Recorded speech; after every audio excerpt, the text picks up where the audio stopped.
Greetings, everyone. Pete Pardo here from Sea of Tranquility. Welcome to day 17 of albums that are 30 years old in 2022 as we look back on the year that was 1992. We're picking out our 31 favorite albums from that year because, of course, there are 31 days in March.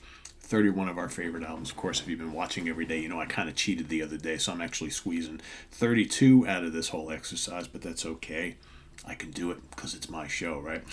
Today, we're going to take a look at an album released July 14th, 1992 for the Deaf American label, produced by Glenn Danzig and Rick Rubin. I'm talking about the third album from Danzig himself, Danzig 3, How the Gods Kill. Pretty cool album. Love that H.R. Giger cover art there.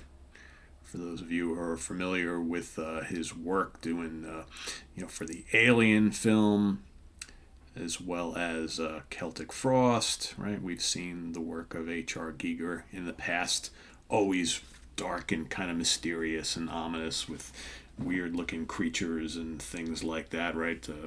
The album cover for Brain Salad Surgery by ELP, right?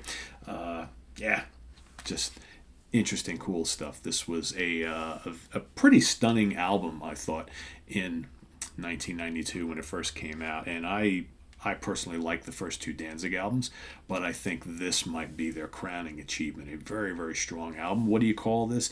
It's heavy metal, obviously, but I think more importantly, this album has got flavors of the doom. There's a lot of doom going on in this album. Certainly kind of like biker rock. Certainly some gothic flavors as well. You got Glenn's kind of unique, I don't know how unique it is, vocal delivery. I guess unique for this style of music, right? He's got this kind of like Elvis, Jim Morrison thing going on, a little Roy Orbison, right? He's got kind of a mix of the three. It's definitely something different for heavy metal. You got the big doomy riffs, lots of atmosphere. It's just, really, I love the production of this album too. And Rick Rubin had been working with the band for a couple of years, although depending on what you read, he may or may not have had a lot to do with the production of this album. He was involved to an extent, but most things you read, they talk about how Glenn actually did much of the production work on this album. In the band at the time, Glenn on vocals and keys, Eerie Von on bass, John Christ on guitars, and Chuck Biscuits on drums. Probably the classic lineup of Danzig, right? Danzig, Von, Christ, and Biscuits, the four guys. This is the band that I saw live, the one and only time that I ever saw Danzig live. And a lot of really great tracks on here. You've got the ominous, dark, plotting, godless. Great way to kick off the album. You've got the a little bit more upbeat Anything. You've got the killer Bodies. One of my favorite Danzig songs of all time. I just love that big, dark, doomy, ominous riff. It's got this cavernous sound to it that really, really works. How the Gods Kill. Killer track. Another of my favorites on here. You've got the much more anthemic Dirty Black Summer. Okay, great concert staple there. You got Left Hand Black, another amazing song on here. Heart of the Devil, more upbeat stuff, right? Sistina's, not a fan of that song.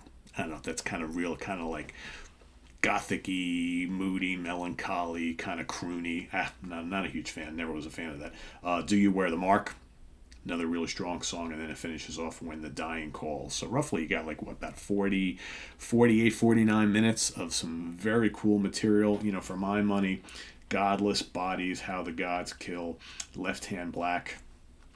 That's prime Danzig. A lot of other strong tracks on here as well, but for my money, that's the good stuff. You got anything else we can show here? I do love this artwork. I always love showing this off because the booklet opens up into like a little mini poster. And this is just what H.R. Giger was all about. I mean, look at that, just lovely bizarreness there, right? There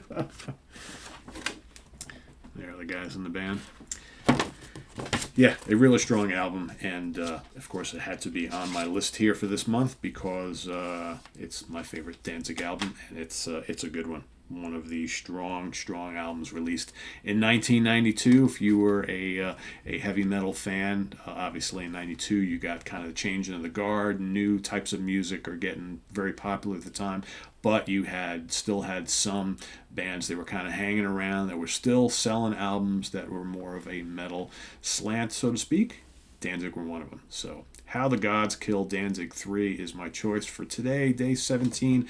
Let us know what you think of this album down in the comments below, as well as your pick for today. And while you're at it, visit us on the web at www.seaoftranquility.org. We're on Facebook. We're on Twitter. Of course, we're here on YouTube all the damn time. Thanks for watching. We got, of course, day 18 right around the corner. And lots more stuff happening here on the channel, so make sure you subscribe if you haven't already and click on that notification bell so you get alerted of all of our content as it posts. We've also got down below the link to our Ko-Fi page for channel donations and the link to our merch page where you can get all sorts of cool Sea of Tranquility shirts and hoodies and hats and caps and stickers and coffee mugs and all that good stuff. So thanks for watching. I am Pete Pardo. We'll see you here real soon for another edition of Albums That Are 30 Years Old in 2022. Take care. Bye-bye.